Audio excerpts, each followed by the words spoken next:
another Savior. Holy, holy, holy, holy, Adimebujuku, another Savior. Another Savior. Holy, holy, holy, holy, Adimebujuku, another Savior. Well, this is OBM. This is dedicated to the gallant heroes of the Nigerian Biafra War and IPO families all over the world. I remember the Nigerian Biafran War, in the thickness of the Biafra genocide. Hey, one man revived the vanishing hope to life. Let the great Biafran army to fight, and they were singing out.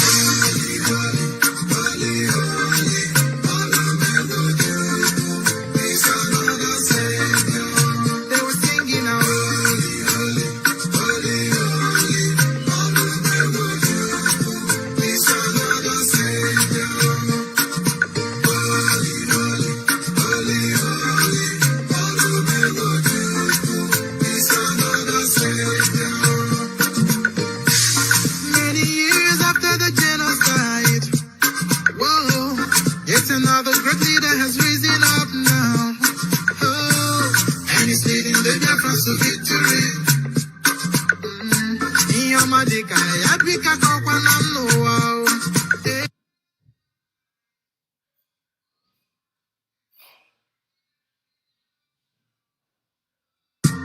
When I'm singing along, Nnamdi Kanu is another Savior.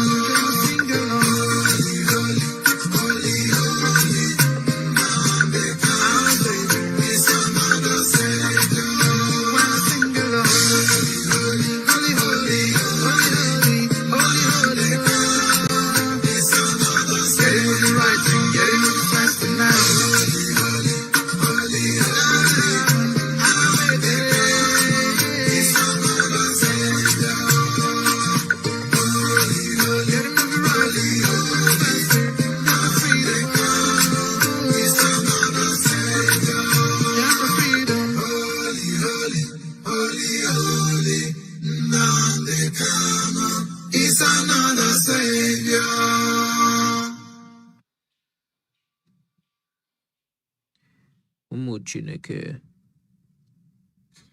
Ekele Mono. This is Biafra Uplift, standing side by side with our great leader Mazi Nnamdi Kanu, championing the cause for the restoration of the great land of Biafra. And for me and my household, wherever Mazi Nnamdi Kanu stands is where we stand, until Biafra is restored and beyond.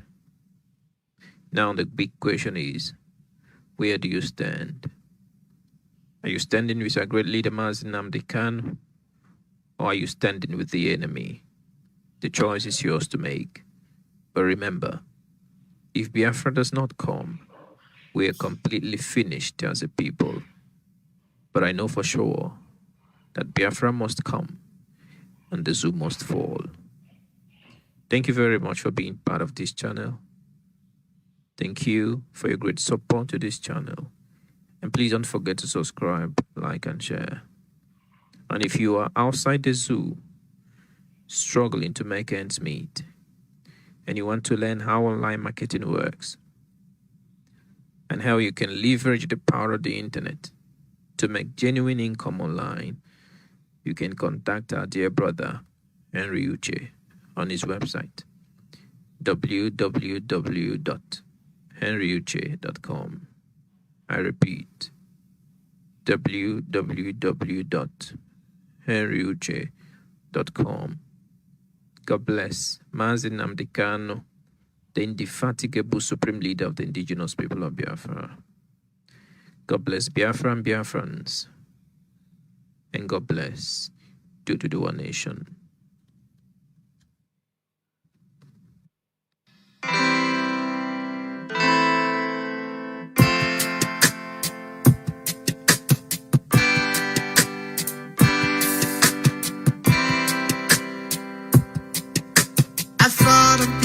For freedom taking longer,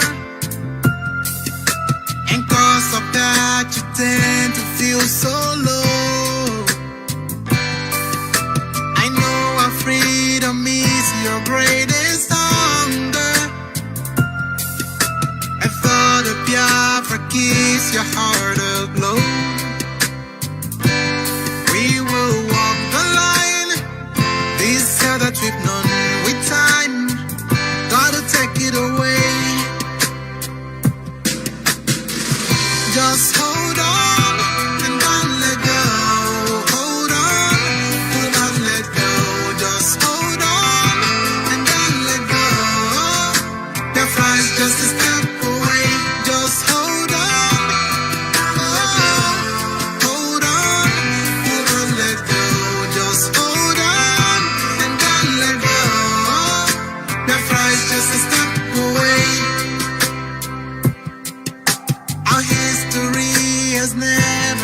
It's always been this red and black, no green.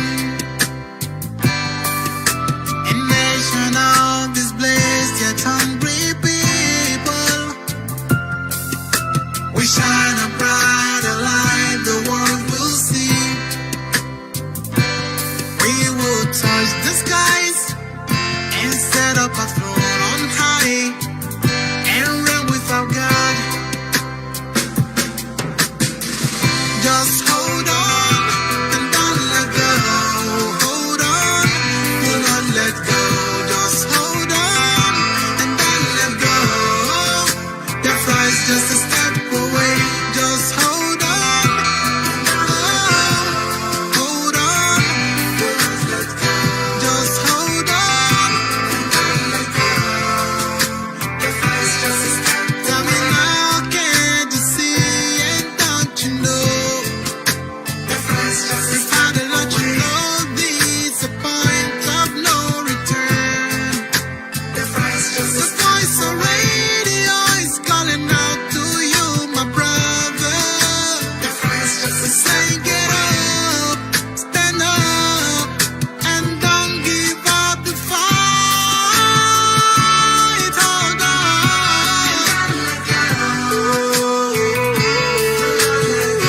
Just hold on. Your flight's just a step away. One family, we really are a step away. Do not let go, never give up the fight. Standing on the truth always, one step away. And don't let go.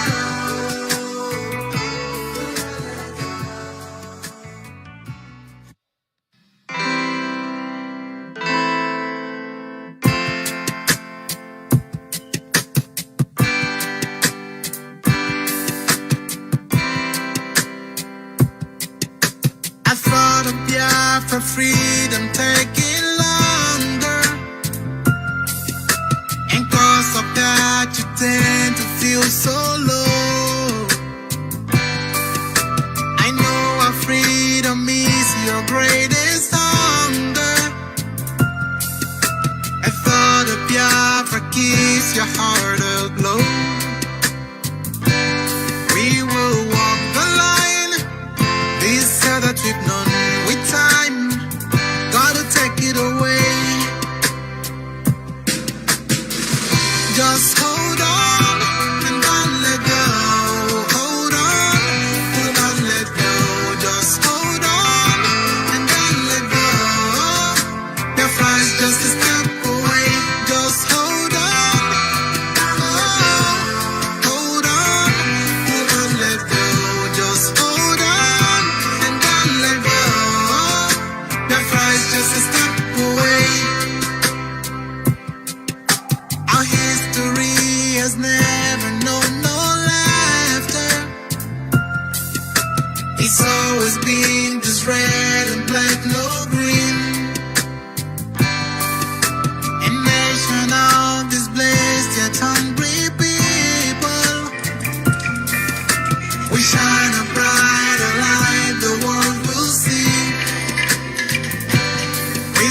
Good evening, wonderful people, great Biafrans, wherever you are on the surface of this very planet Earth that Chukwokika created. On this very day, Monday, the 25th day of January, in the year of our Most High Elohim 2021, with the time now standing at precisely 3 minutes past 7 p.m. in the glorious and blessed land of Biafra, I welcome each and every one of you. Above all, I welcome the youths of Nigeria, those of them who are from the Middle Belt, ostensibly, and also our Oduduwa brethren.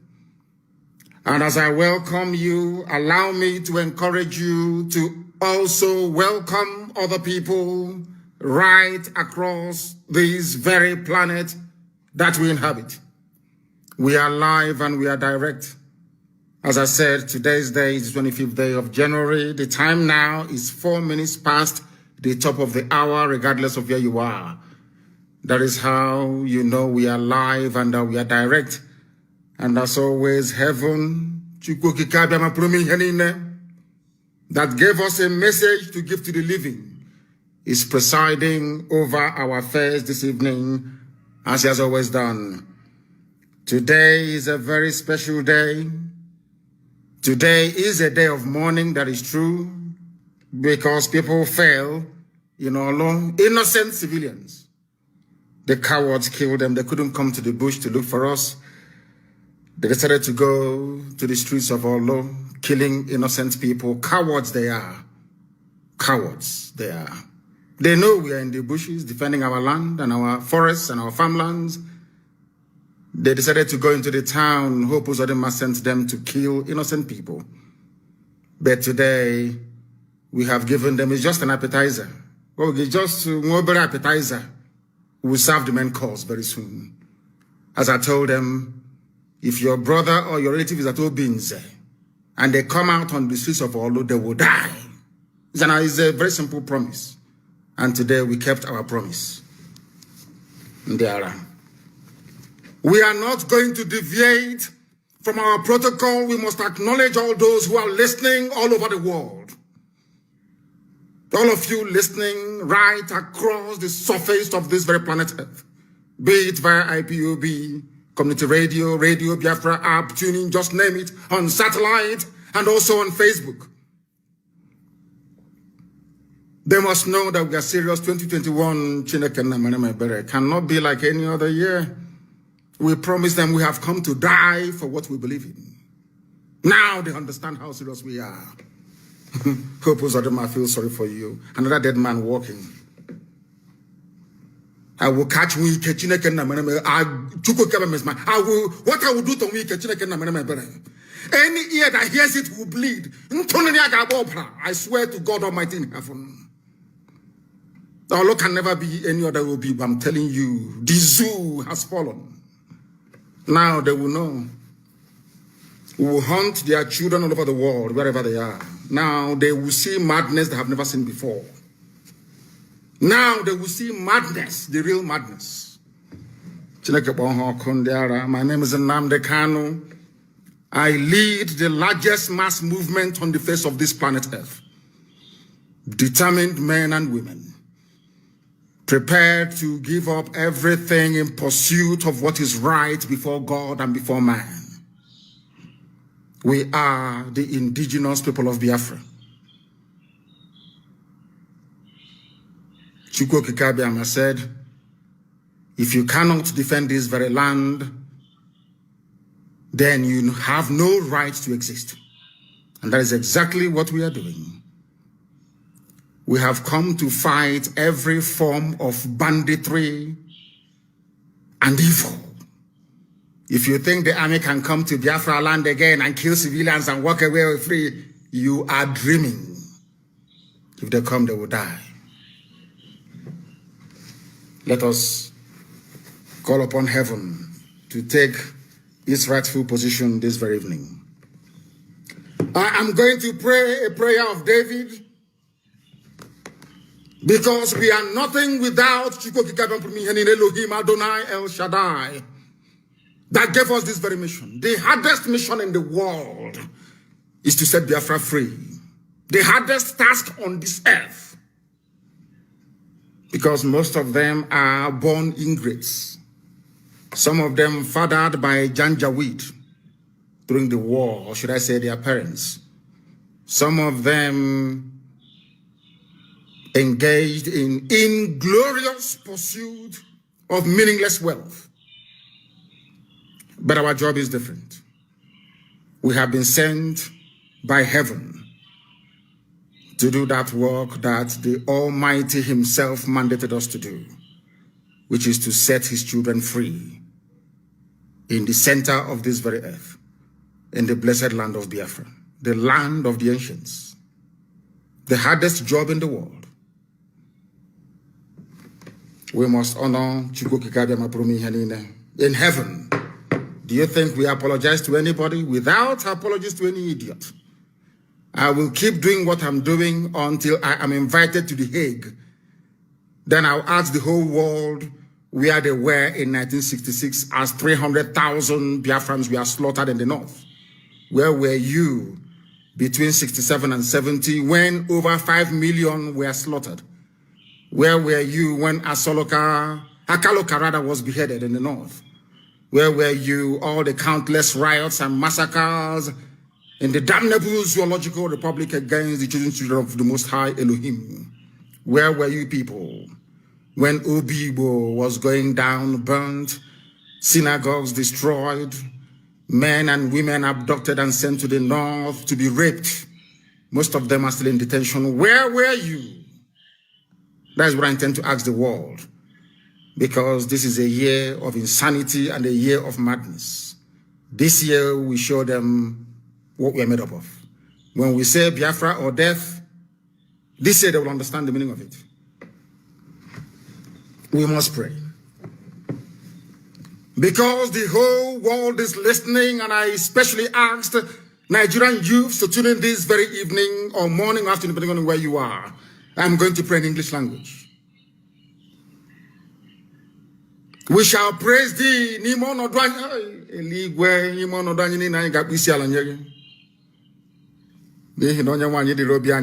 I will still pray in English. It doesn't matter what will befall us. In good and in bad, we shall praise thee. But we ask you for the safe repose of the souls of those cowards murdered in Olu today. A man and a woman, cowards. We asked them to come into the bushes to look for us. They couldn't come. Instead, they were inside Olo town, as cowardly as they are, looking for civilians to kill. Cowards they are, from Obinza barracks. Elohim Adonai El Shaddai, we shall praise thee forever. It doesn't matter what we are going through. In good and in bad, we shall offer ceaseless adoration of your magnificence and your holiness. You are Lord and you are God, you are not man. You are beyond what man can conceive of thee.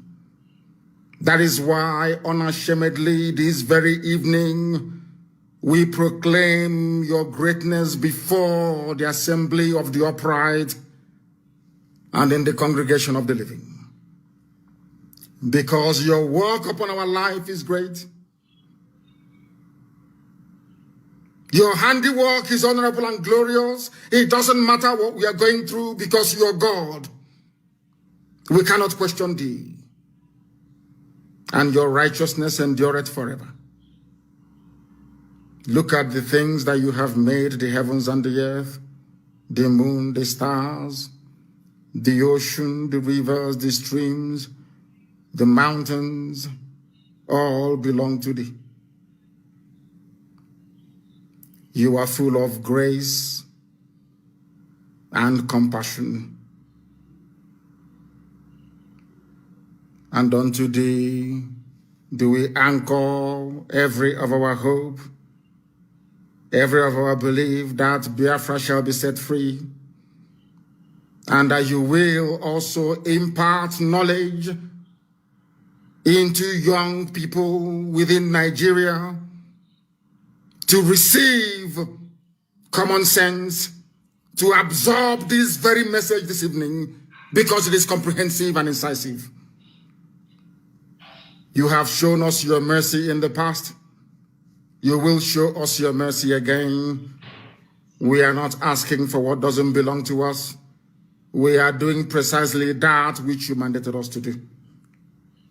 That Biafra may come, that Oduduwa may come, and that every other shackled and enslaved ethnicity in the damnable zoological republic will be set free. That in the end, all of us, Biafrans, Oduduwa, Middle Belt, everybody will come together to give honor and praise unto your holy name for setting us free. Because this very contraption that Britain constructed was designed to kill, to emasculate, and to render asunder. Only with your help and your grace shall your children be set free. That in the end your name will be glorified, adored, honored, and praised now and forevermore, we pray. He said, if you don't have a pen and paper, go and get one. If you don't have, as I will always advise the Alomajiri, go and get your chalk and your slate. We are in for a marathon this evening. What we are going to, or what we hope to achieve after this very marathon broadcast, is a very comprehensive presentation that will lay bare to the understanding of the entirety of humanity the evil that Fulani Janjaweed is importance for everybody. After this evening, there'll be no doubt. What we have cleverly done, or what we intend to do, is that I will post the relevant links and videos on my page on Facebook. So if you are in doubt that Fulani are playing games with all of you, you will go to my page and go through all I'm about to say this evening. They have brought the attack here once again, but it's not going to work with us. They have tried to use incumbent politicians to do their bidding, but they have failed. Listen carefully. Get your pen and your paper. Very, very critical. Today will be a landmark broadcast, and you'll remember it forever and ever. After this program this evening, I would like our people who are well versed in these things to translate what I'm about to say into different languages, that people in other parts of the damnable Zoological Republic of Nigeria may be able to follow what we are saying and what we are doing. I want this very program translated into Hausa, into Yoruba, into TV. If Jukun has a separate language, we're also going to do the same for them, to enable people who are dwelling in rural areas to understand our mission, to understand what IPOB is doing, because there seems to me to be a lot of distortion. Nigerian newspapers do not report the truth. They are not objective. This brown envelope journalism of the very worst kind. What we are about to do this very evening is to outline why we are doing what we are doing. Because they travel to the Janjaweed North, or should I say to the Janjaweed controlled North. They lie to them. Nnamdi Kanu IPOB wants to break up Nigeria, wants to make your life a misery. Tonight we are saying it is a lie. They have been lying to you. They say Nnamdi Kanu is against everybody. He calls you animals, doesn't have regard for you. I am telling you now that your leaders and your elders, they are lying to you. If you're not a Biafran, they are deceiving you. They understand that only through what we are doing will you be set free. As I said a few weeks ago, There are over 200 ethnic minorities, should I say ethnic majorities in the north, because nobody can be a minority in his own home or in the land of his or her ancestors. You cannot be a minority. That is why I don't believe in all this minority gibberish. Listen very carefully to what I have to say to you. IPOB is not against you. I want you to write what I'm saying down. In every part of the world, God Almighty in heaven, in his infinite mercy and wisdom, have always chosen one race to carry out any of his blessings, or should I say undertaking, at any point in history. What am I trying to say? When God wanted to develop Southeast Asia, he used Japan. When Elohim wanted to industrialize the world, he used Britain. It was called the industrial, first the agricultural revolution and then the industrial revolution.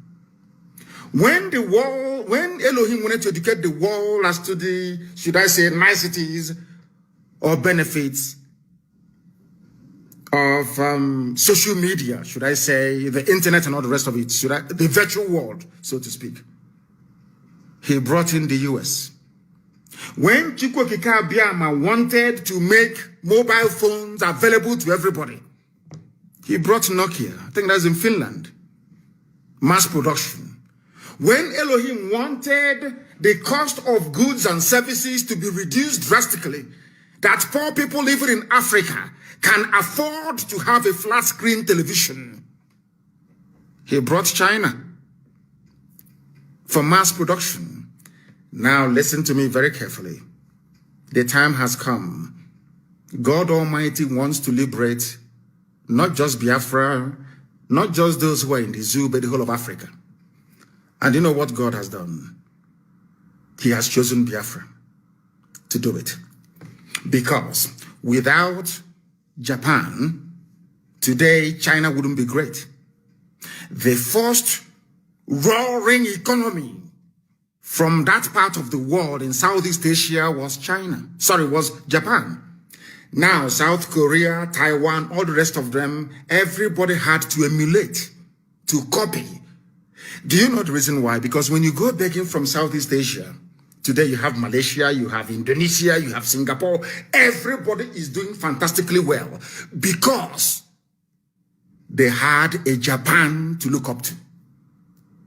Follow me very carefully. Jealousy, envy, or hatred doesn't solve this very simple conundrum. It's very simple, but I want you to understand it. That is how God works.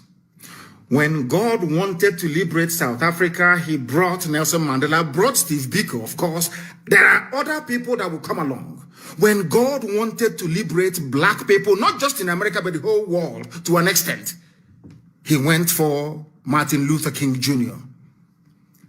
And the person who connived or betrayed Martin Luther King Jr. even slapped him in front of his hotel. I think it was in Memphis. It was a black woman. The fact that you can go to the US today and get a job, the fact that they can go to the US today and, should I say, fly even first class in an aircraft, in an aeroplane, is down to the work that Martin Luther King Jr. did and also Malcolm X and all the rest of them. Of course, I concede to Prophet Elijah Muhammad. They did a very good job as well. Louis Farrakhan, to an extent, did a very good job. So also did, what's his name again? I've forgotten his name. When it comes back to me, I will tell you. They all did fantastically well. That is why you can go to the US and find a very good job. When it comes to Africa, God Almighty in heaven, in his infinite wisdom and mercy, have chosen Biafra. So Biafra can never ever be against anybody. And let me tell you something. Once Biafra becomes free, everybody becomes free. Those harping on about one Nigeria, or the, should I say, the unsustainability of one Nigeria, are those who are benefiting from it. They are your governors.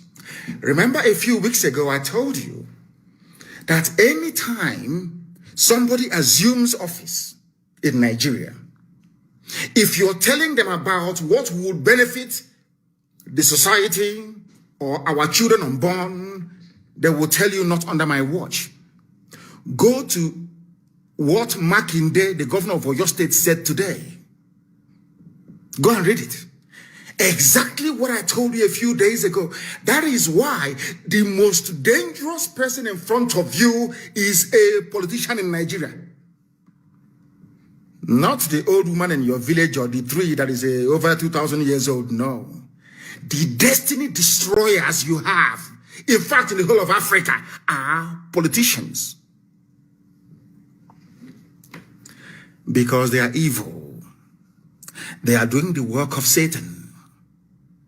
You may not believe me, but ask yourself this very simple question. Which African country is doing very well?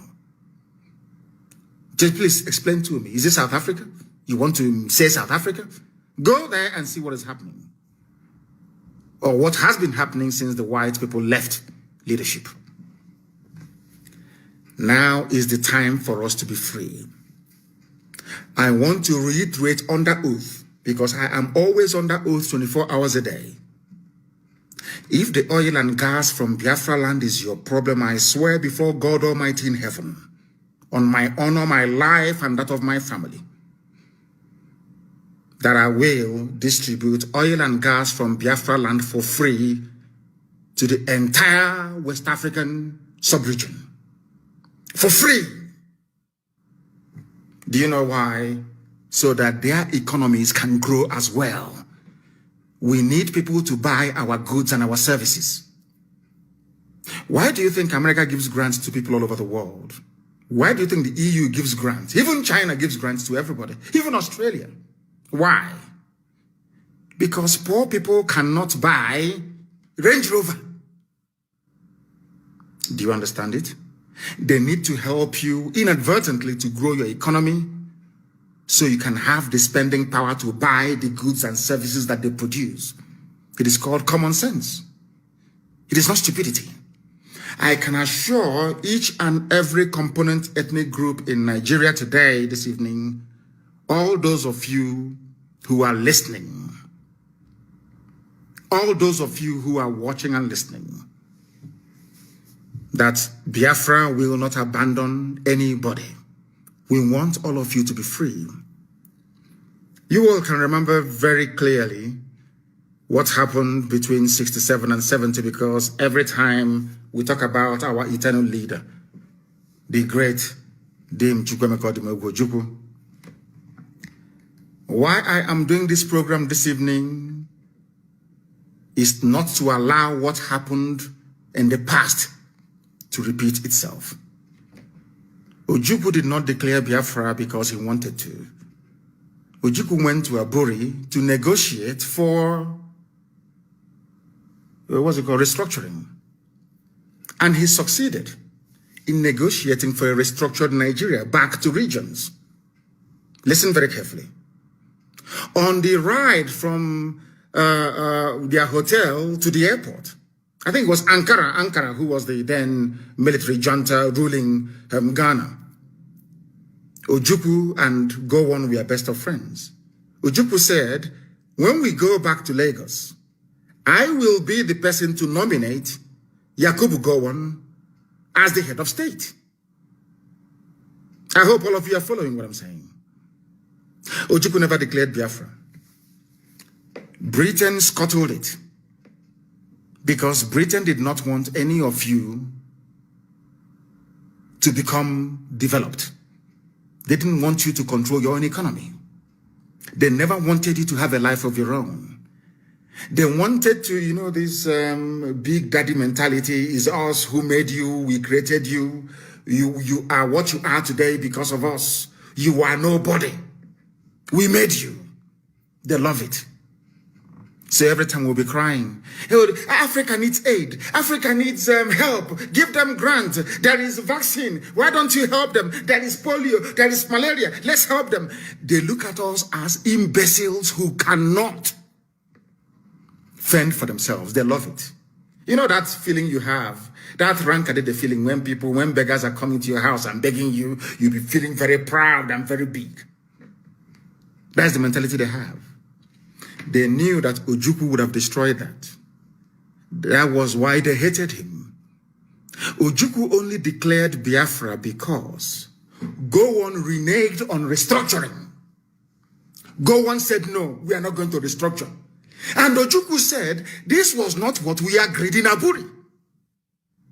Since you are now saying you are not going to restructure and Igbo people were being slaughtered in the north, there was never any glorious decade in the history of the zoo. Never.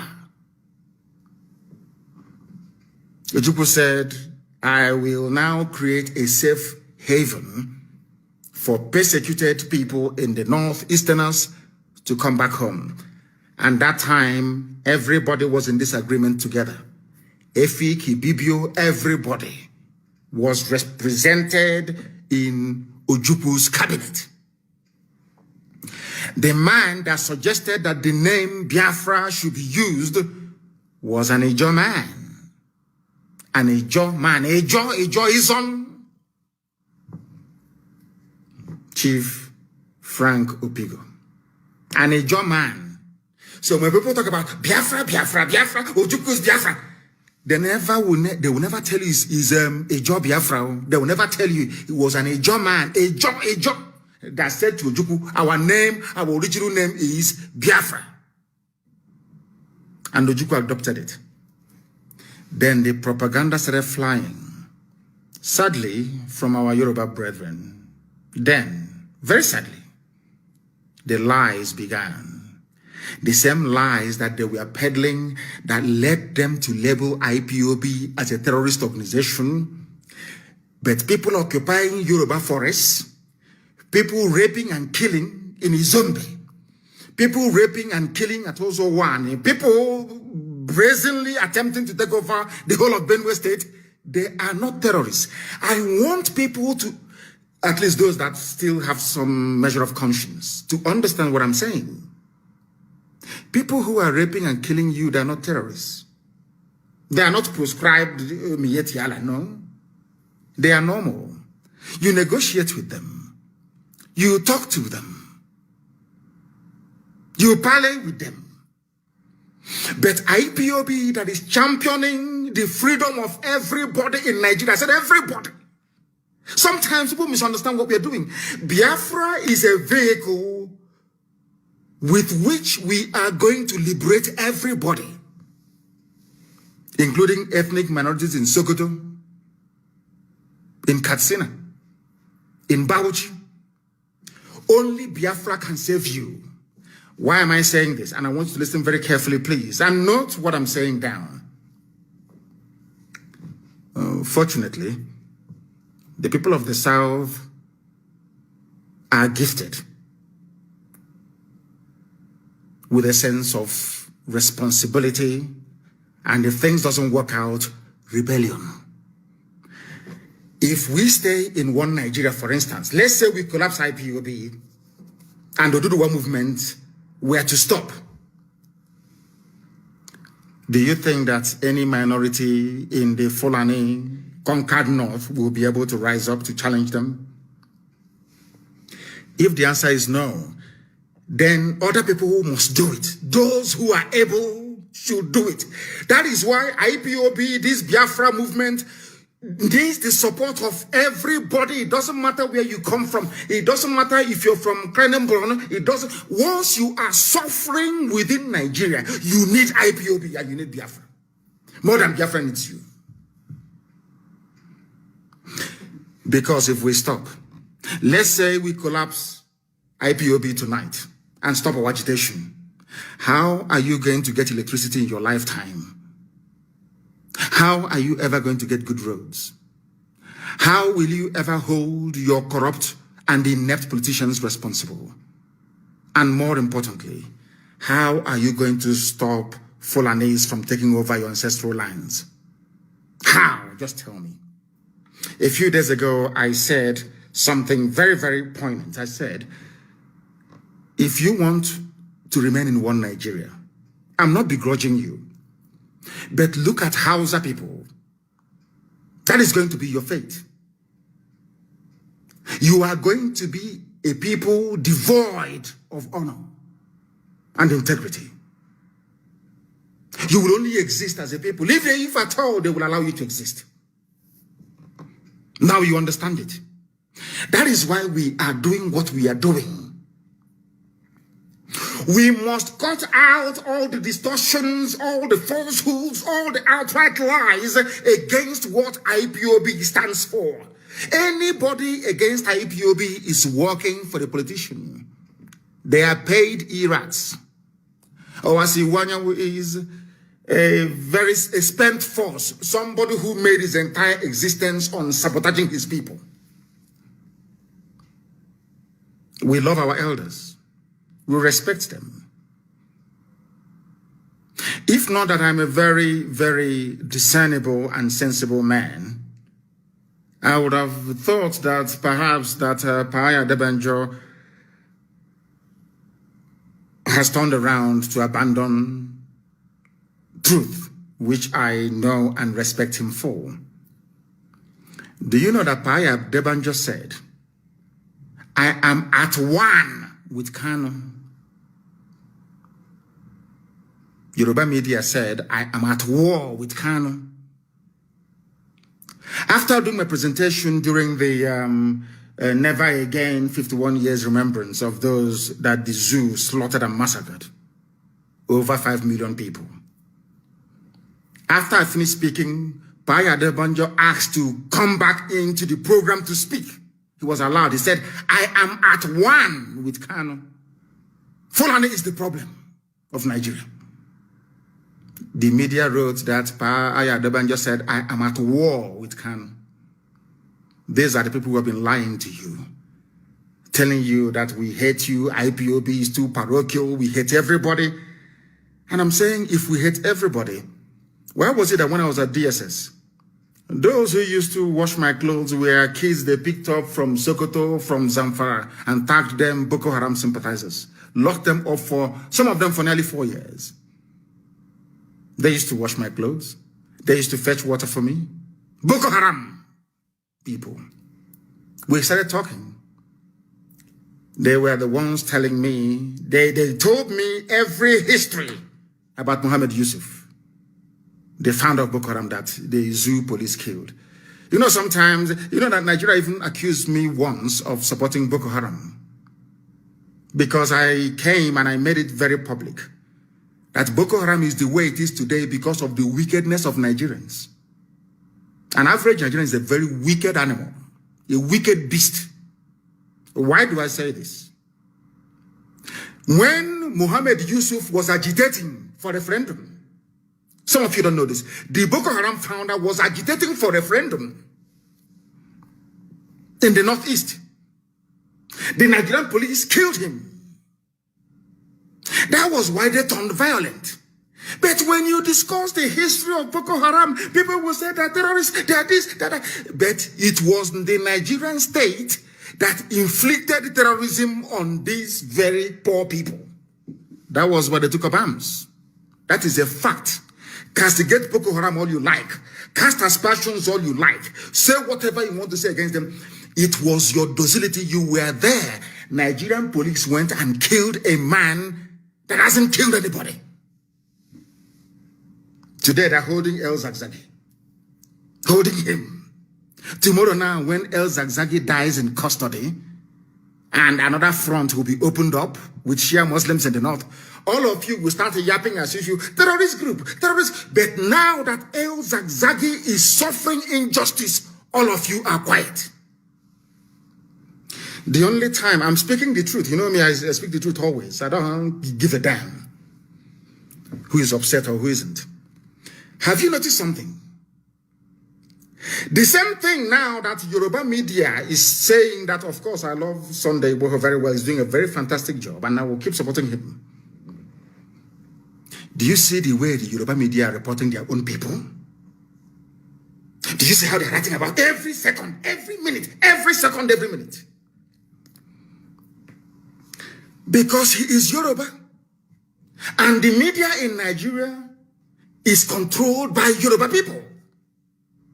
And now I'm asking myself, what is the difference between what Sunday is fighting for what Muhammad Yusuf was fighting for before they killed him, and what Nnamdi Kanu is fighting for.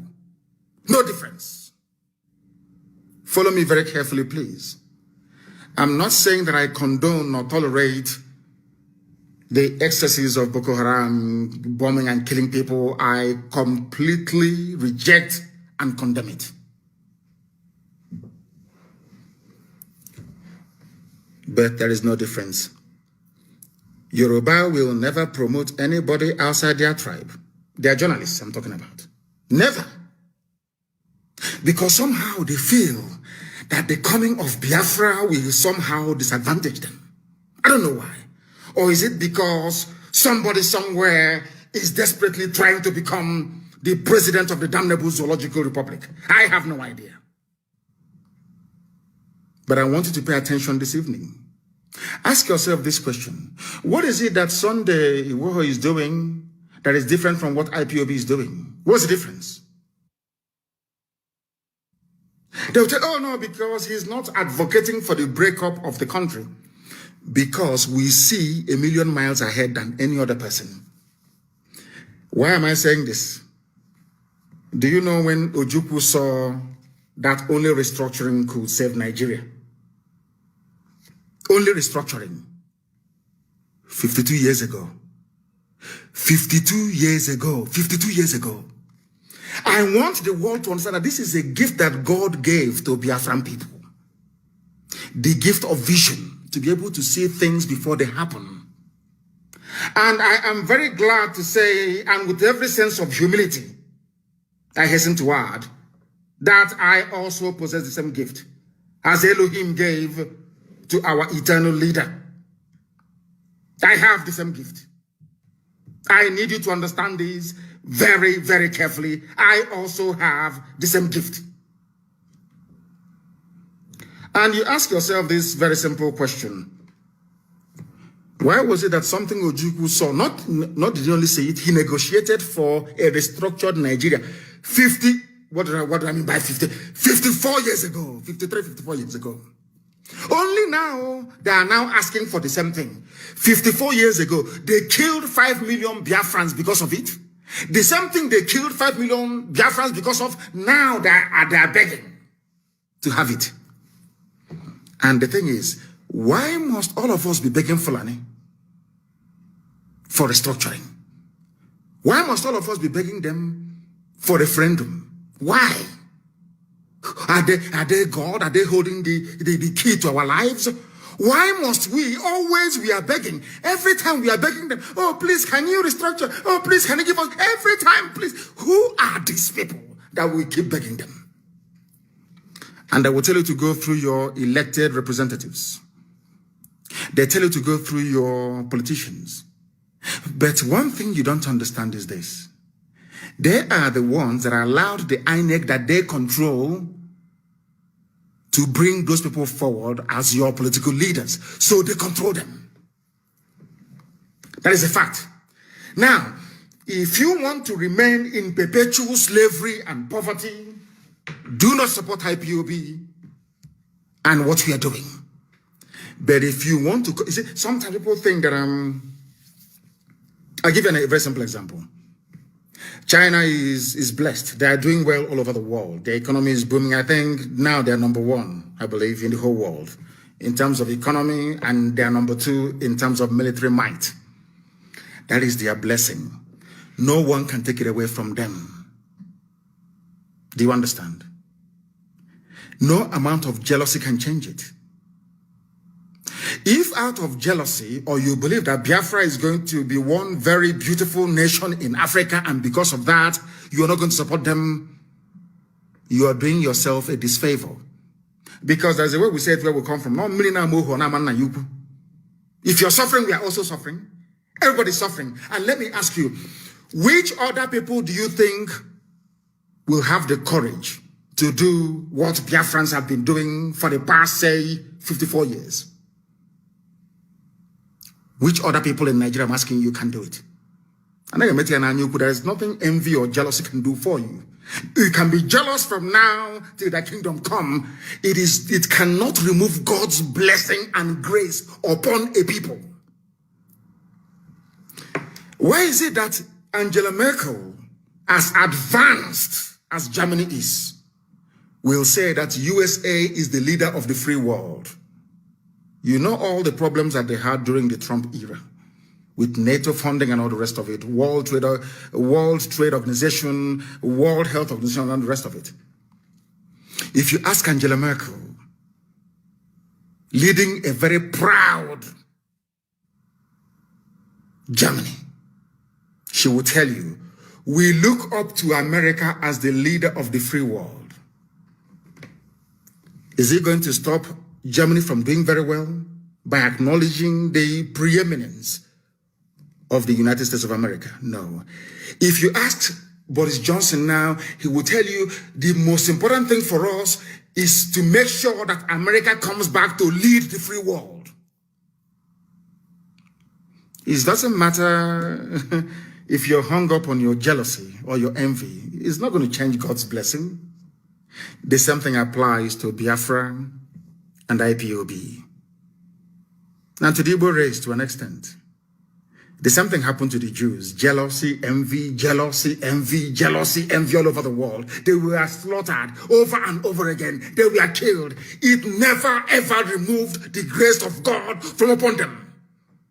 Today, Israel is standing very, very strong. Why am I saying all these things to Nigerian youths?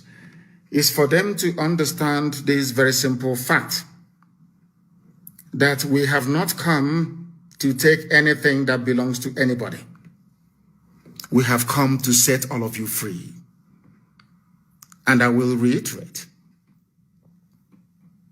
once we are all free, if all of you gather together, first of all, you need freedom. You know, what I find astonishing about the likes of people who should know better, like Wole Soyinka, that were advocating for sovereign national conference until Obasanjo came, a Yoruba man became the president, and they forgot about it. Had they stood on that, if after this liberation of everybody in Nigeria, all of you were to come together to say, we still want to remain in Nigeria, after a referendum, I am a Democrat. Should Biafrans vote to be part of Nigeria? That's entirely up to them. And I will abide by it because the majority will always carry the vote. And for some of you who are afraid, they will dominate us. Biafrans everywhere. Igbo people, they have shop in Lagos. They have in Ibadan. They are doing well in Kanu. They are doing very well in Meduguri. They are doing very well in Yola. They are doing very well in Kafanchan. It's because you don't know anything. Do you know that in the mindset is in our DNA to be free, as a free people? We are the only people. These people you claim are going to do. I am from a place called Isiamafaruku Ibeku.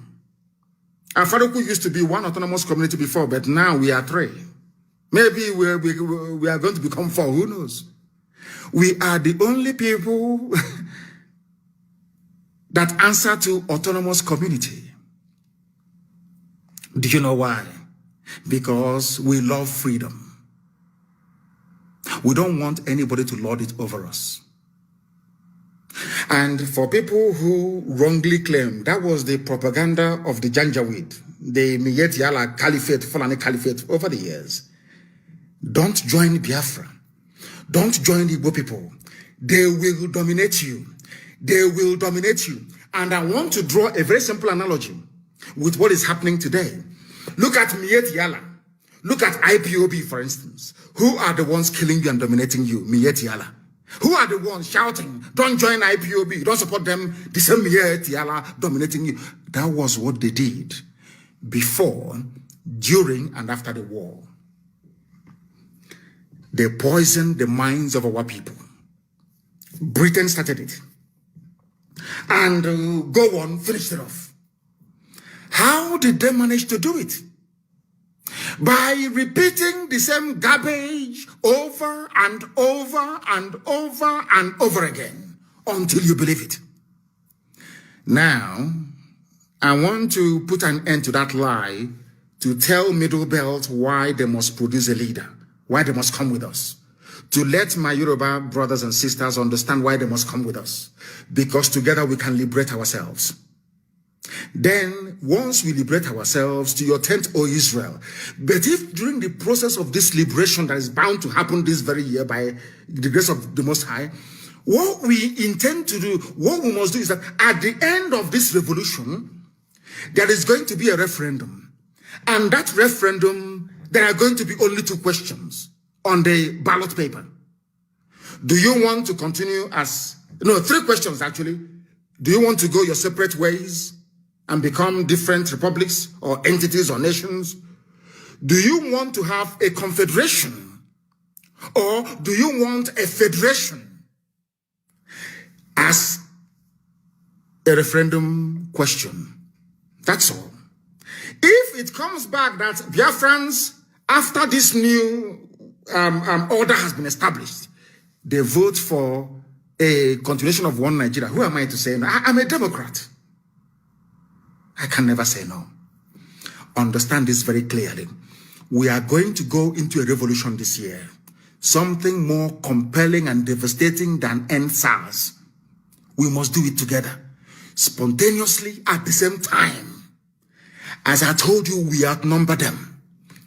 Their soldiers cannot fight because a soldier doesn't know if he's firing into a crowd of his own relatives. He doesn't know. It's like throwing a stone into the market. You don't know if that stone is going to strike one of your relatives. But we know they will bring Fulani terrorists from the Sahel, give them Nigerian army uniform to come and fight us. That's what they're going to do, as they're doing in Okigwe right now.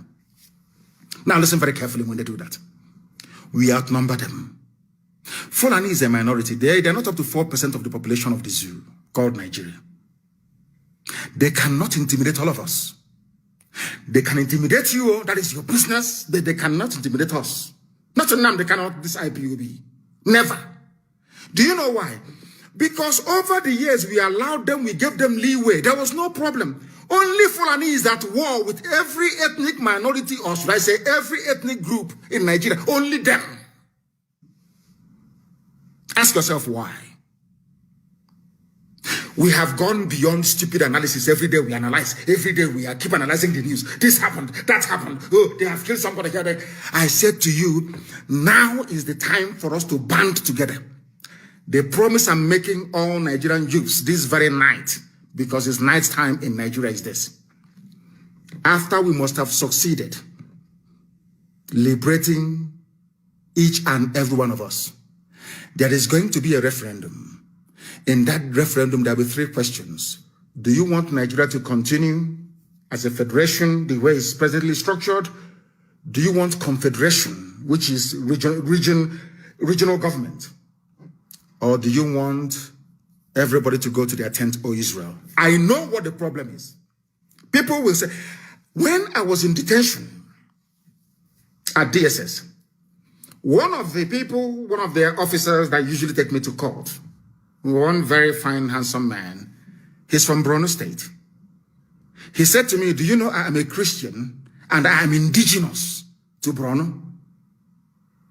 I didn't come from anywhere else. My ancestors, our village, we have been there for millennia. Do you know that? I said, no, I don't know. He said, the mistake people make is that lumping everybody from the north together. They are either Hausa or they are Fulani. That I'm mistaken. This is a DSS officer trying to lecture me. I said, okay, I understand. And he said to me, when he was bringing me back from the court, he said to me, our problem is not with Biafra, not with you, but if you go, what is going to be our fate? The only reason why we have not been slaughtered or forcibly converted to Islam is the presence of Igbo people everywhere in Nigeria. A DSS officer confessed to me that it is better for them that we are all suffering in one Nigeria than to allow the East to break away. Because if you go, there will be no buffer anymore. There will be nobody to protect us. We are finished. DSS officer confessed to me.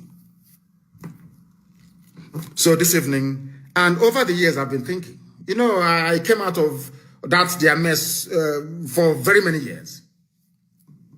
They came to my house to kill me.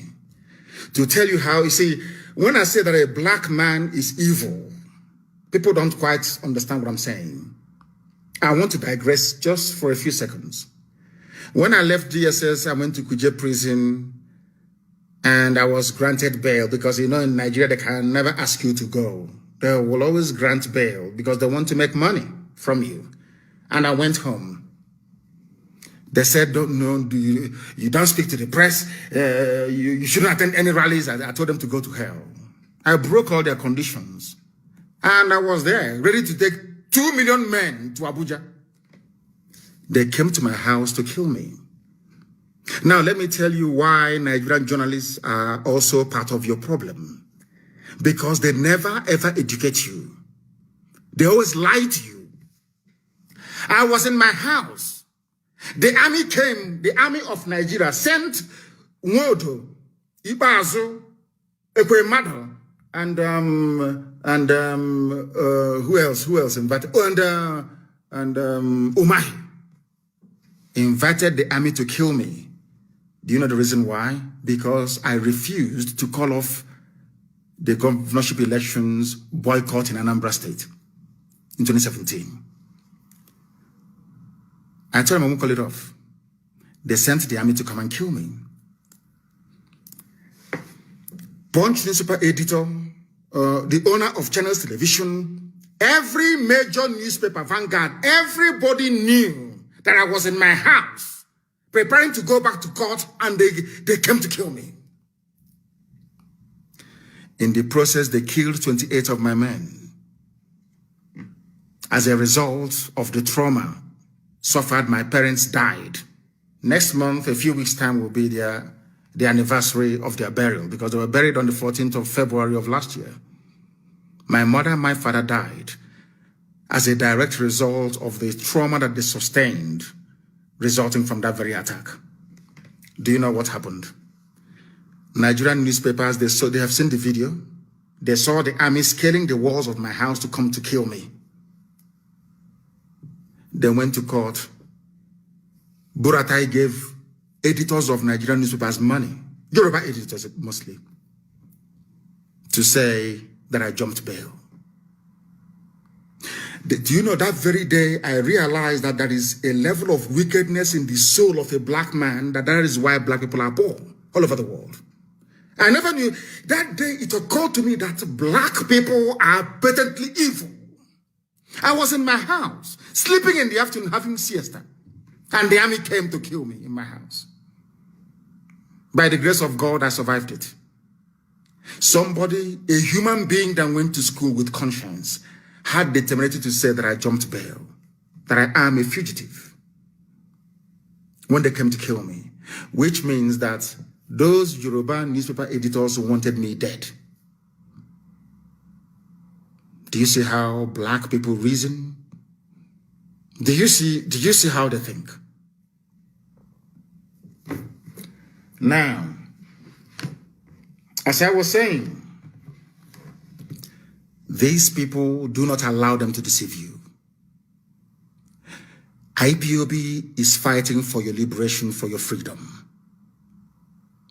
And I want that very video to be posted, please, when I was in court, arranging bail for Kanuri people, for Fulani people, for Hausa people, for Nupe people. And if you have the time, go to Kuje prison and ask any long-term serving inmates in the prison. The greatest loss they have endured was when I left Kuje prison. I was the one who arranged for lawyers for Shia Muslims inside Kuje prison. I was the one that arranged for lawyers for Hausa people, Fulani people inside Kuje prison. Go and ask anybody. If I hate other parts of Nigeria, or if what we are doing is born out of hatred, why would I spend IPOB money when I was in prison trying to free people from other ethnic groups? Why would I do that?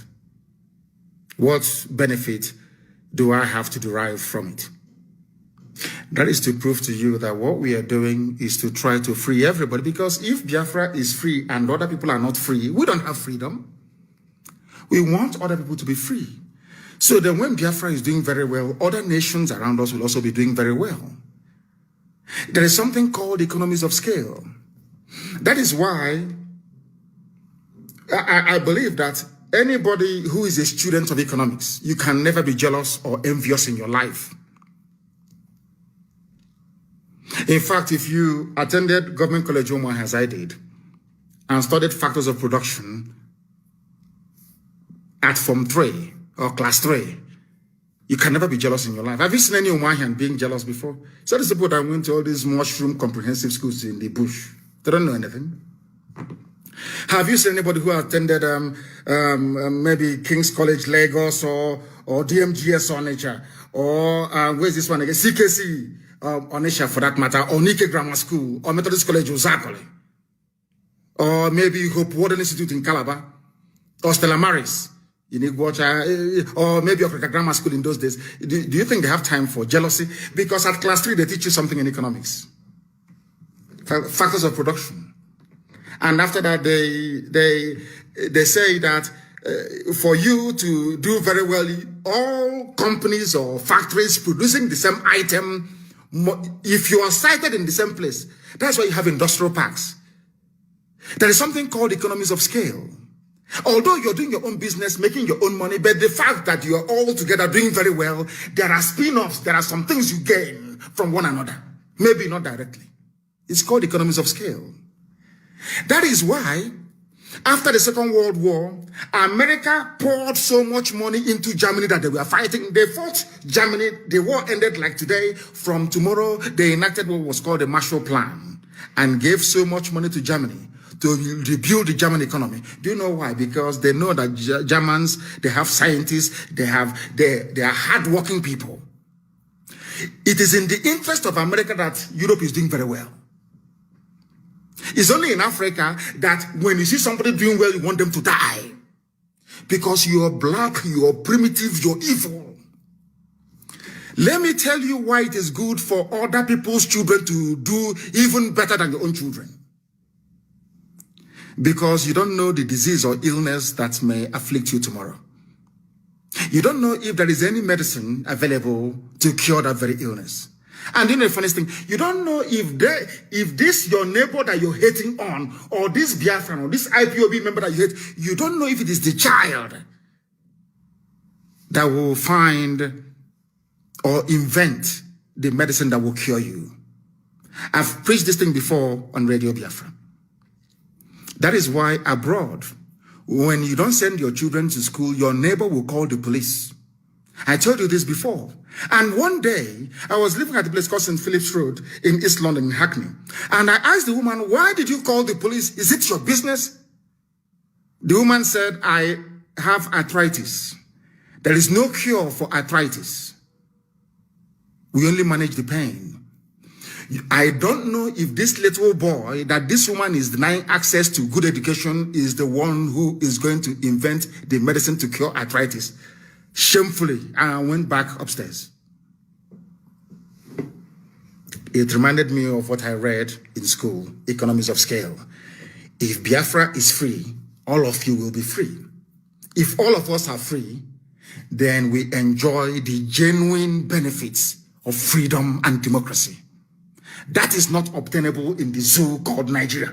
And that is why you must reject this Luciferian, concocted zoological Republic of Nigeria.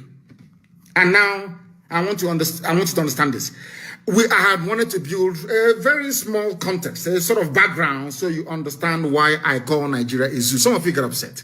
I'm addressing Nigerians now. Some of you get very angry. He's calling us zoo, that we are animals. That is why we don't want to be associated with IPOB. Don't want to support IPOB. Do you know why I say so all the time? Don't be angry. Listen to me this evening. When I finish, you will tell me that I'm right. I'm not calling you an animal in a zoo because you're an animal, no. I'm trying to wake up your consciousness. I want you to become angry in a very good way, to look at yourself and say, how do I change this my nature? It is a very, very constructive criticism. Do you know one very funny? I wanted to go, after tonight's lecture, I want you to go to the nearest hospital. Go to the A&E. You will see people with all manner of health challenges. Maybe somebody involved in a motor accident, or maybe somebody who have suffered heart failure. I want you to go to the ICU unit. Of course, we don't have it in the zoo. Intensive care unit. Just peep through the window. Once there is no pulse in that person, they cannot no longer feel the heartbeat. You know one thing they do, one funny thing they do? They pump electricity into that very person. And when they want to do it, the person applying the electric shock will be protected. Others will run away. Understand this very carefully. Do you know why they're doing it? Because those who are living, those who are well, if you give them a dose of that electric shock, it may damage them.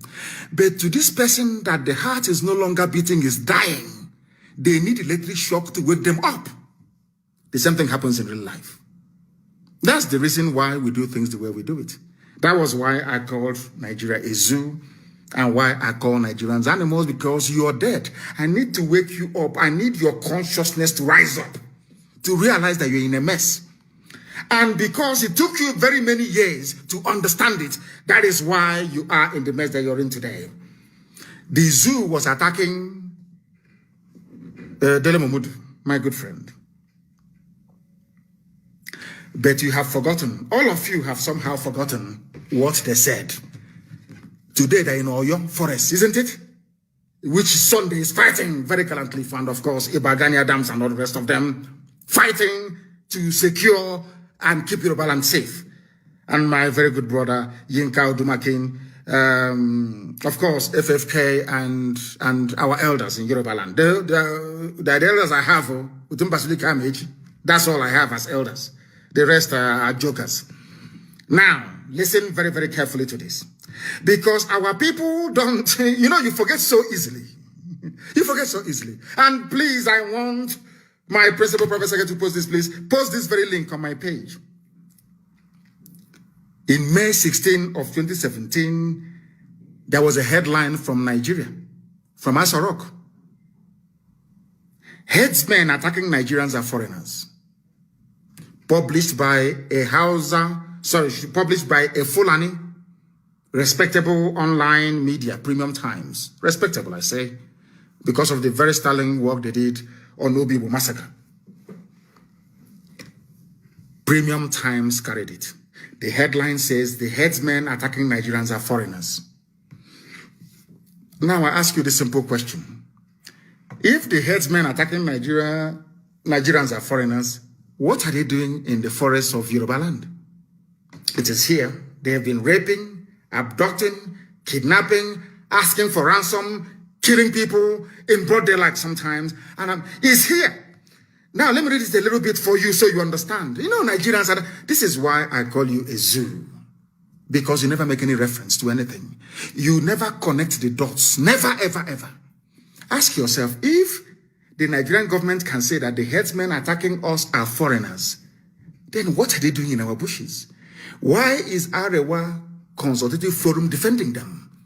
Why are respectable northerners coming out to defend what is clearly indefensible? I don't understand it. You said they are foreigners. I didn't say it. Nobody knew where these people came from. You are the ones that told us that they are foreigners. But Nigerians have forgotten. All of you have just forgotten. But tonight I'm here to remind you. Headsmen attacking Nigerians are foreigners, according to minister. And I'll read it for you. This news was published on May 16, 2017 by one Sani talker. So you will not say it's a Biafran or a Southerner. Now listen very carefully. The Nigerian government said on Tuesday that most of the headsmen carrying out attacks across Nigeria are foreigners. They have now accepted that Fulani people are carrying out attacks across Nigeria and that those Fulani people are foreigners. Then you're asking me to give land to foreigners. Now, let me even ask, if these people are coming across the northern borders with their AK-47, who allowed them to come in the first place? These are sensible questions we expect sensible people to be asking. Isn't it? Now, my question to Nigerians tonight is this. Why are you not asking these questions? You people came out and told us, the minister said, these headsmen attacking us are foreigners. Why then should we give them land for Ruga? Why should you forcibly take over our forests and our ancestral lands to harbor people who are from the Sahel, not even Nigerians, so according to them? Now, having dealt with that very question, and I want you to bear that in mind, please. Why then are you paying Miyetti Allah to stop the killing? If they are foreigners, as you claim they are. Why then are you paying Miyetti Allah to stop them? That goes into, I told you that Fulani has a grand plan to settle their people in your homes and in your villages. Some of you are shouting, one Nigeria, we want to get security, the unity of our country moving forward. You have just signed your own death warrant because they are in it together, including your so-called presidency. This is what they do very well. It's all takia. Everybody knows that. They deceive you, they cheat you. Today they say, oh, we apologize to the residents of, apologize for what? You should, implicit in the apology, in Oyo and in Ondo, means that they carried out the attacks. Why are you apologizing for the attacks carried out by these primitive people from the Sahel if you're not part of it? And by the way, why are you apologizing? Shouldn't you be in jail for killing people? For killing the daughter of Fashuranti? Shouldn't you be in jail? What is an apology? Now, they apologized in front of the governors and in front of the police commissioner of your state. Yes, our dear sister Ngozi. And by the way, thank you for not arresting Sunday, because you would have gotten yourself into very serious trouble. Now, ask yourself this question. Somebody came out and said, we apologize for killing you. Is that what should be happening? Shouldn't they be in jail? Shouldn't they be in prison for killing people? Do you see why I call it the place a zoo, honestly speaking? And Yoruba newspapers just carried the news as if nothing happened. Oh, they have apologized. Apologized for what? For killing people? Apologized for raping people? Apologized for vandalism? Apologized and that's it. I'm scared. There is a level of docility that people will possess, and you begin to worry for them. People came to Yoruba land and killed people, and they said, we apologize, and that's it. And that's it. Unbelievable. Now, listen very carefully. This video that, I don't know if Dele Mamodu played this video actually, was a video that was played, or should I say, published very many years ago about what is happening in the zoo. And I'm going to play it for the whole world to understand, so that they can know the truth about what Fulani has in store for you. You don't know it, but we do. We are not fighting for Biafra for the sake of it. We are fighting for Biafra so we can escape from Nigeria before what is to come becomes. Now, listen to this very carefully. Not from me, listen. But as you're listening, bear it in mind that they told also that these people killing us are foreigners. Under their watch, they let them in. That means that the borders of the north is not working. That means that the immigration department is not fit for purpose. They have no shame. Please listen to this. The federal government, led by the Minister of Interior, Abdurrahman Dambazo, met with the Miyetti Allah Cattle Breeders Association of Nigeria in Kebbi State, offering them the sum of 100 billion naira over 2 years to stop the kidnapping in the country. The meeting lasted over 4 hours on Friday as negotiations dragged on, with the association initially asking for 160 billion naira. The minister said that the strategy was part of the steps needed to tackle insecurity in the country as prescribed by the Economic Community of West African States, ECOWAS. The headsman crisis has risen since 2015 after Muhammad Buhari became president. Their rampage has spread not only in the north but also throughout the southern zones of the country. The killings by the headsmen has led them to be tagged the fourth most dangerous and deadly terrorist group in the world by the World Terror Index.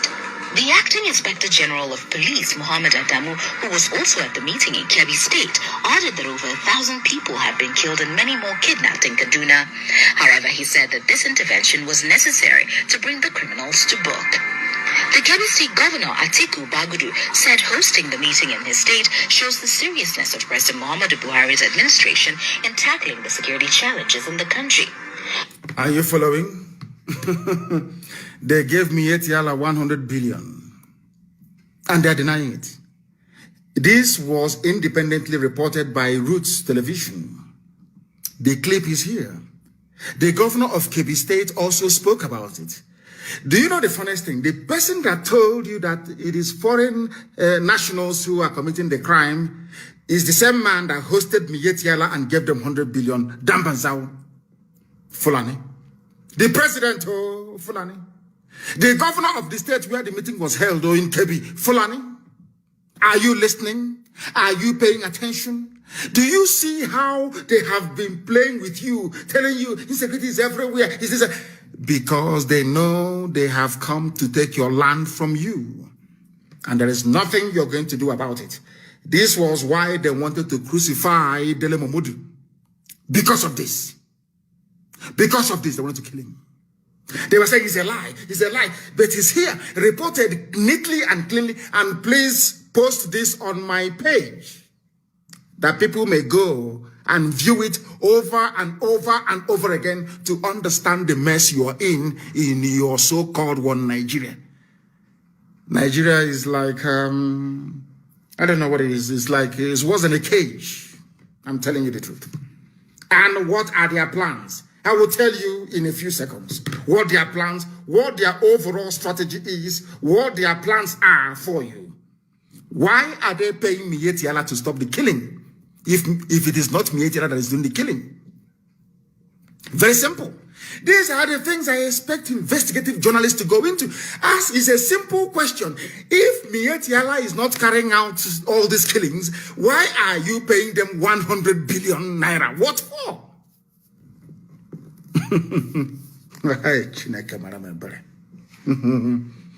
He's here. Dear me. And as usual, they have denied it. Garba Shehu came out to deny it. He said Dele Momodu shouldn't have played it.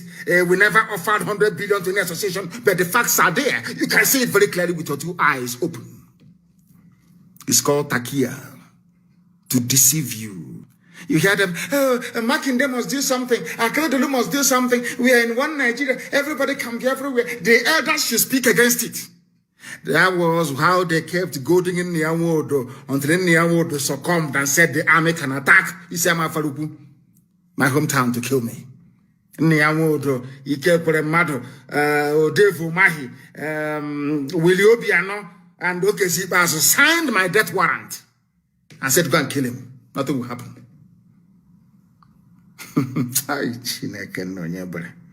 Lord have mercy. Let's continue.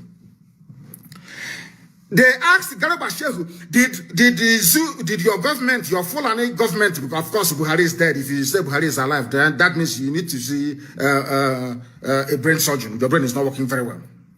Why did you give them 100 billion? This is an absolute falsehood.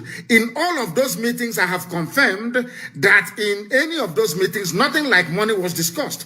All of the issues were about the involvement of the leadership of this group in getting them to prevent upon their erring members, and there are many. Now, Garba Shehu is saying that it is Mietiala that is killing people. Garba Shehu opened his mouth and said, Mietiala are the ones killing people.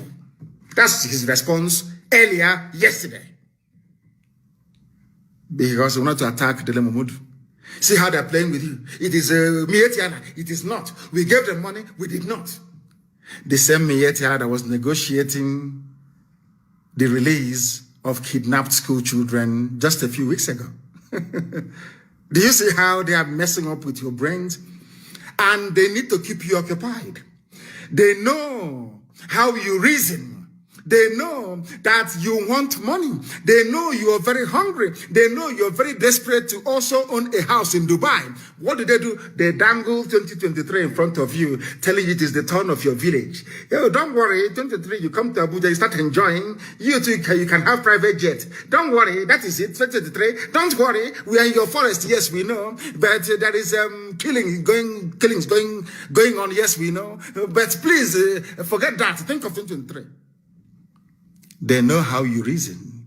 They are very clever, you know. Oh, Fulani, aye, dear me. They know how to deceive you.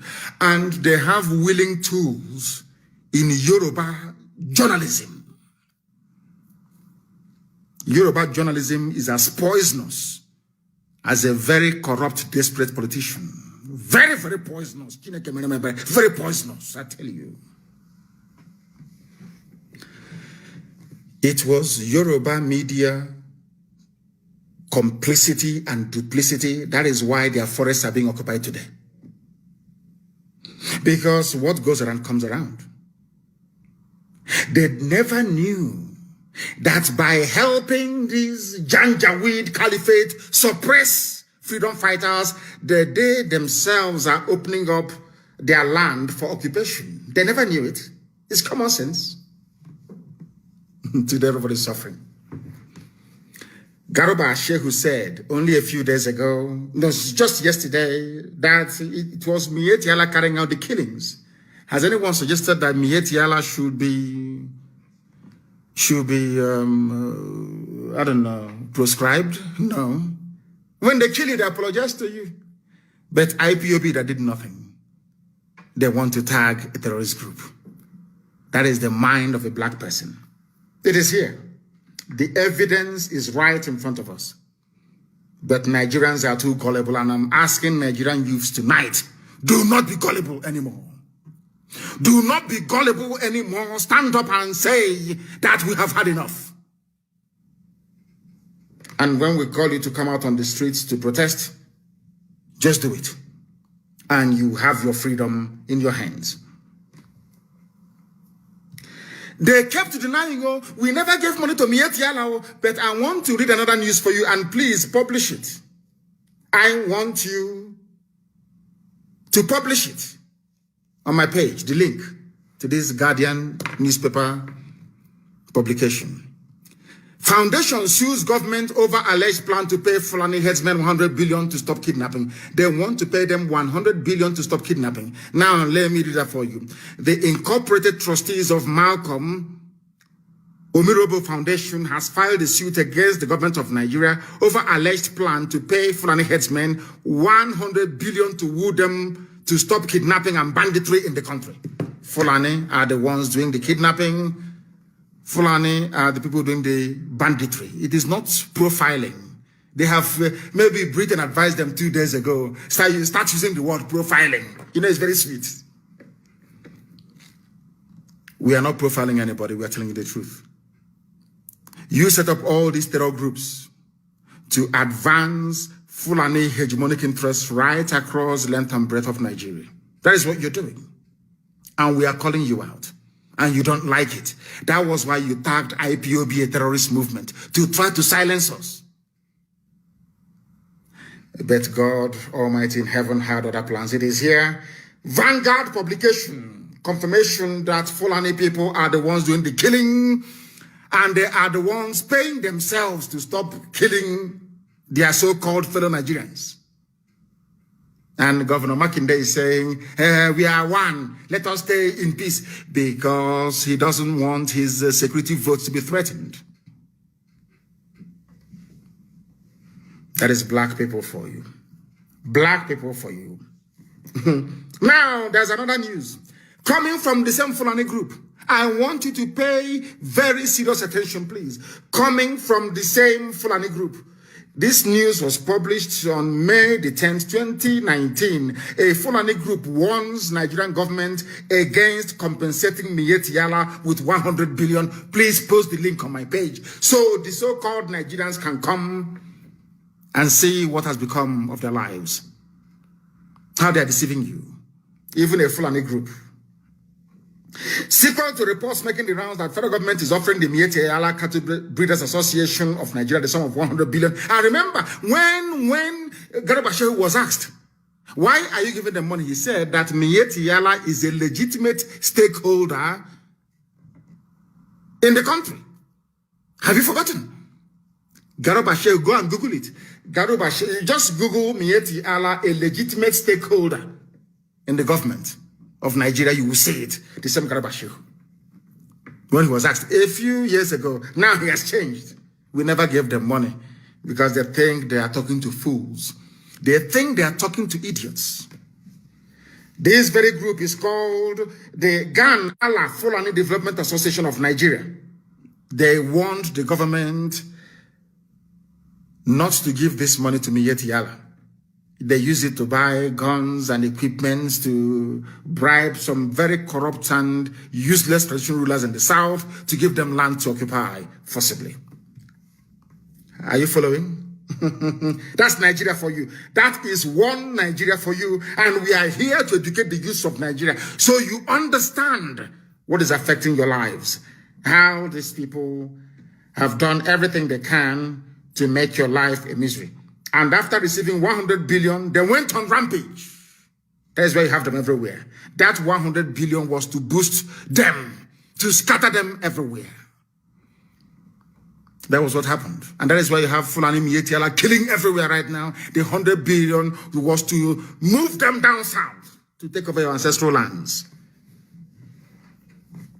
Can you imagine that Nigerians are running from their fellow Nigerians? Very, very sad indeed. Wave after wave of attack. Coordinated, carefully planned by the late dead Buhari. Of course, he'll be very proud from his grave in Saudi Arabia. What people are doing in his name. Habak Yari took over from him. Ismaila Isafuntua came up. In fact, Maman Dawra is gone. Is remaining El Rufai and Buratai. All Fulani. All Fulani planning your demise, and you're there foolishly looking upon 2023 and planning or talking your usual garbage about what Nigeria. They are ripening mad people everywhere. That is why they don't like us and we don't give a damn. We don't need your likeness. And now let me also confirm to you the grand plan of the Fulani to take over your lands and kill you in the process. Now, please, I want you to also publish this news and you can Google it if you like. We have paid some Fulani to stop killings in southern Kaduna. Who said it? Governor El Rufai of Kaduna, Vanguard publication of December the 3rd, 2016. A Fulani governor of Kaduna State said we have paid some Fulani to stop the killing. It didn't start today. This was in 2016. Since they came into power in 2015, it's all killings and advancing the hegemonic interest of the Fulani Caliphate. And all of you are stupidly shouting, one Nigeria, one Nigeria, one Nigeria. And your land is going, your lives are being snuffed out in front of your eyes. Do you see how foolish Nigerians are? Do you see why I call Nigeria a zoo? Do you see why I call Nigerians animals? Because they do not reason. They don't know how to reason very well. Some may get upset about it. But I'm sure in the quiet of your home, you will say that what Nnamdi Kanu is saying is right. We have paid some Fulani, please publish it on my page. I beg you, the link is a Vanguard link. Kaduna State Governor Malam Nasser El Rufai has said his government has traced some violent, aggrieved Fulani to their countries. Fulani came to Nigeria, got upset, and went back to their countries. And there is immigration. Hey, zoological republic. Zoo. What type of God made you people? What type of God made you people? My goodness. Aggrieved Fulani from other countries came to Nigeria. We have gone back to their countries in Mali, in Senegal, in Niger, in Chad to go and pay them to stop coming to Kaduna to kill people. Can you believe such rubbish? They are not terrorist groups. Nobody prescribed them. But Yoruba media, right, prescribing a lot about IPOB. Yet killers are allowed to come in and go out of Nigeria at will. They come in as bandits or as headsmen, and they leave as multi-billionaires. They go back to their countries when the money, they go and tell their people, you want to make money as a Fulani man, go to Nigeria and start killing. And they come and they settle them. Zoo. Unbelievable. Listen carefully tonight, oh. You must pay attention. Nigeria was a country that banned open grazing because they don't obey their own laws. The people do not even know that judicial pronouncements are themselves laws. Anything a justice or a judge says in a court of law becomes law. They have lawyers, they have senior advocate, junior advocate, intermediate advocate. None of them knows anything about law in the zoo. I want you to follow very carefully, please. Nigerians don't know the meaning of the rule of law, but they boast, rather very ridiculously, of having an elite class of politicians. We are the elite. You are an elite. And they're moving cattle from somewhere in Funtua to Yoruba land to Oyo to Ondo. What does your law say about it? The law of Nigeria forbids the movement of cattle and open grazing. It is the law of Nigeria. But because Fulani, they have another agenda. Mind you, they have a Fulani Attorney General. What do you expect? In a country where an Attorney General cannot advise the government that open grazing is illegal. Please, I want you to publish it. It was published by PM News. Headsman, High Court bans open grazing. It is there. Very clear for the whole world to see. You want me to read it? The judgment was delivered by Justice Adewale Thompson on 17th of April, 1969, at the height of the war. Even during the war, in suit number AB/26/66, what did the man say? This man, Johnson, died in 2004 at the age of 82. He said in his judgment, I do not accept the contention of defendants that a custom exists which imposes an obligation on the owner of a farm to fence his farm, whilst the owner of the cattle allows his cattle to wander like pests and cause damage. 1969, no? They started looking for your land since 1969. You know that I love Fulani, they're very patient people. They know how to play this game. They are very patient. Even if they don't accomplish their aim before 2023, they will wait for another 8 years. They will come back and they will continue.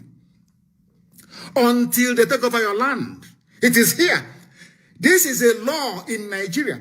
Because this judgment was pronounced by a judge, Justice Adewale Thompson, on 17th of April. It is everywhere in the whole world.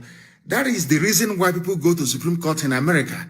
Any pronouncement by the Supreme Court becomes law. When they say we are going to allow abortion, open abortion becomes the law.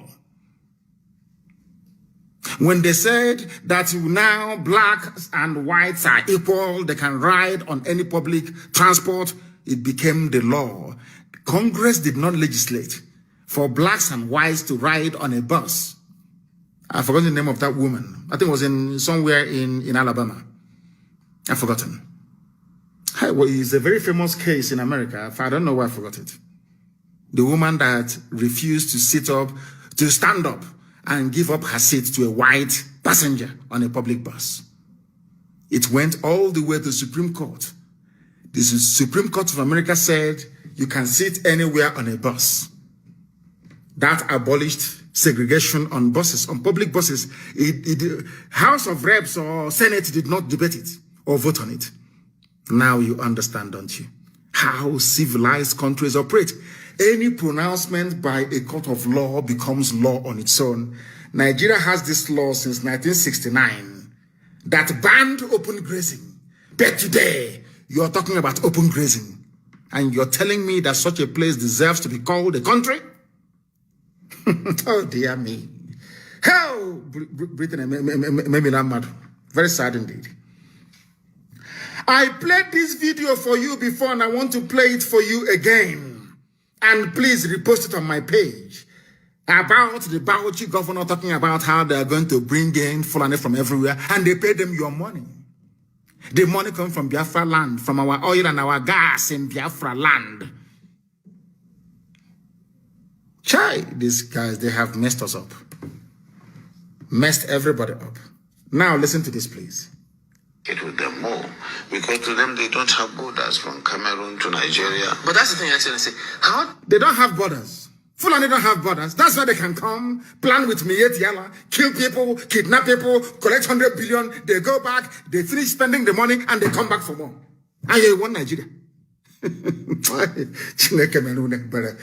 people are your ignorance astonish me. I am amazed at this level of ignorance. This is a sitting governor, and I want you to listen to him to understand the plan that the Fulanis have for you. Listen to him, Fulani governor. Hey, it's a good one. Get with them more because to them they don't have borders from Cameroon to Nigeria. But that's the thing, Excellency. How do we ensure that those who will be participating in this federal government largely funded program will be Nigerians?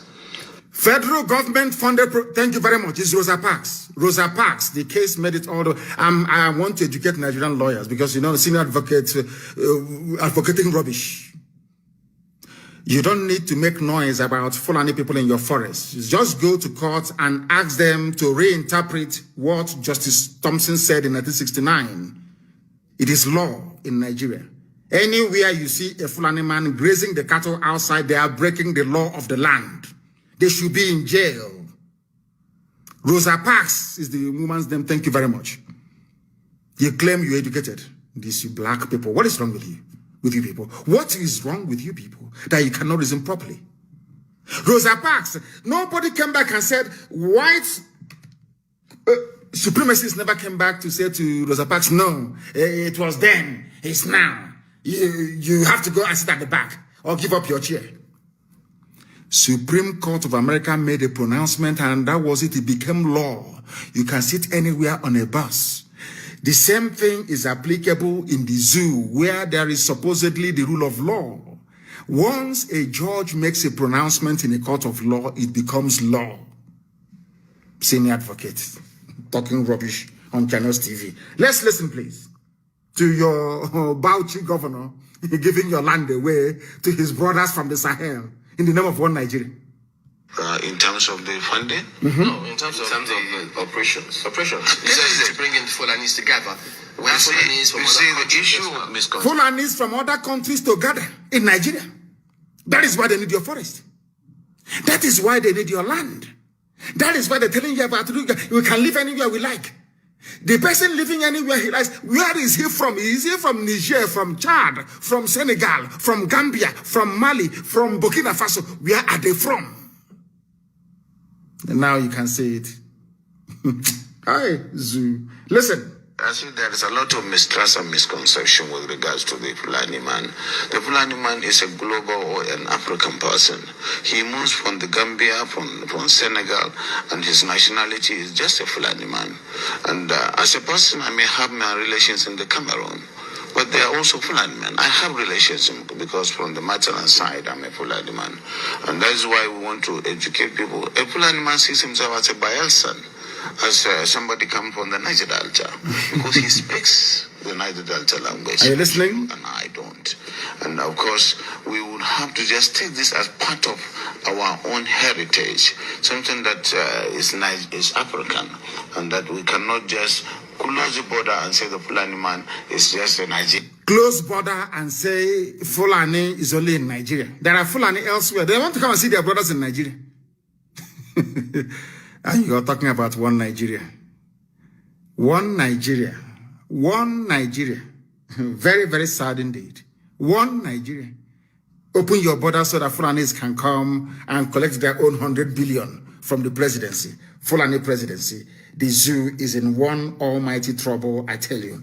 In one almighty trouble, I tell you. And that is why this very broadcast is very, very pivotal.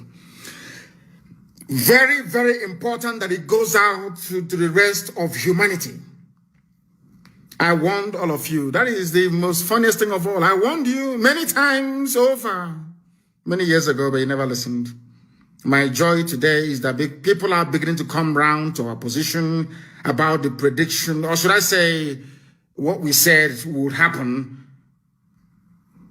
should you make the mistake of putting Fulani Janjaweed in power. Those from Yoruba land that voted for APC, how far you are now paying with your forests and your farmlands. You are now paying with your lives and your blood. Very, very sad. Now they have now gone through another, should I say, trick of blowing up tankers everywhere and telling you it is a tanker explosion. The way they write about it, there's a tanker explosion at Navy. Please post the Navy one. Let people see what Fulani people are now doing. They use their cattle to destroy your crops. They murder you if you come out. Now they're blowing up every marketplace they know they do not own. The latest one is at Navy. Post the video for the whole world to see. And I wanted to talk about Nnamdi and how he has come around to his senses.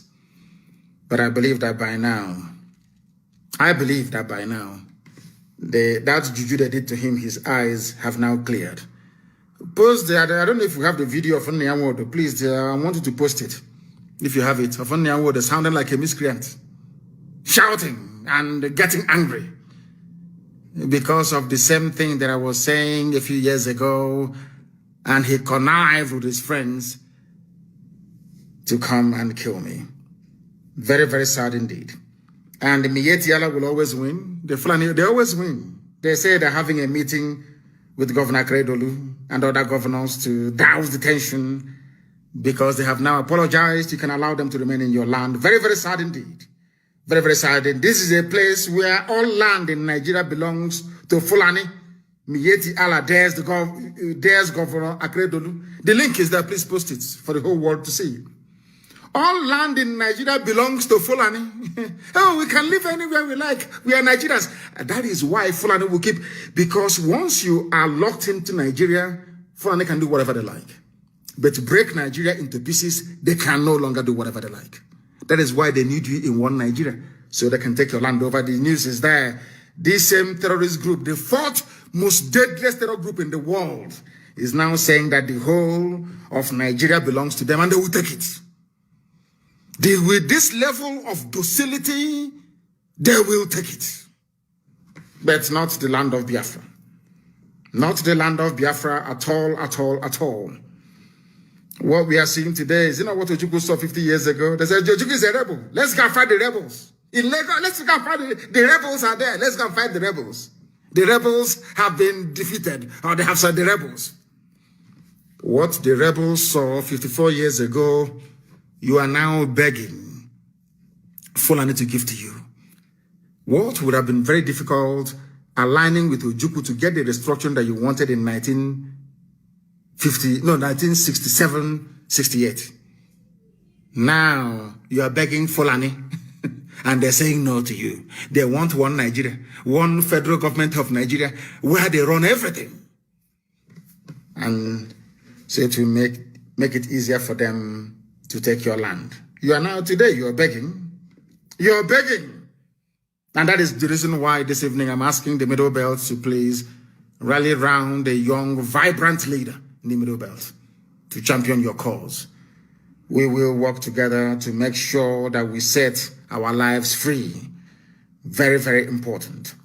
Because Nigeria is the only place in the world, considering what they came to do in Ondo today, where the military, tasked with protecting the citizens, are actively engaged in the destruction of lives and properties. That's what Nigerian Army does very well. That's what they're doing. They know that ESN is in the forest. They know where to find us if they want to, but they prefer to be in the town killing people. And hope Uzodema brought them. And I hope that all of you are aware of the consequences of the actions of Hope Uzodema, a 419er from Lagos, a thief and a criminal, that the Janjaweed imposed upon you people. Very, very sad indeed. And in that same zoo, rather than being in the north and fighting the bandits that they created, the people that abducted 8 orphans from an Abuja orphanage, you people are not ashamed of yourselves. When are you going to rise up to say enough is enough? Forget NSAS. There must be a revolution. When a Yoruba female preacher was killed Nothing happened. Nothing happened. There was no compensation. But Arewa Consultative Forum, they have the guts to say that people who are killers should be compensated. That is Nigeria for you. That is Nigeria for you. I mean, in the past, people used to say that it was an Igbo man. Igbo man, you know, they very cleverly pointed you to an Igbo man, pointed you to IPOB, to Nnamdi Kanu, people for you to take out your frustrations on, whereas they are busy colonizing you, not even colonizing, subjugating you in your own land. That was what the Fulanese have done very, very cleverly. It is only now that our brother Bayo Oluwasomi is now saying that the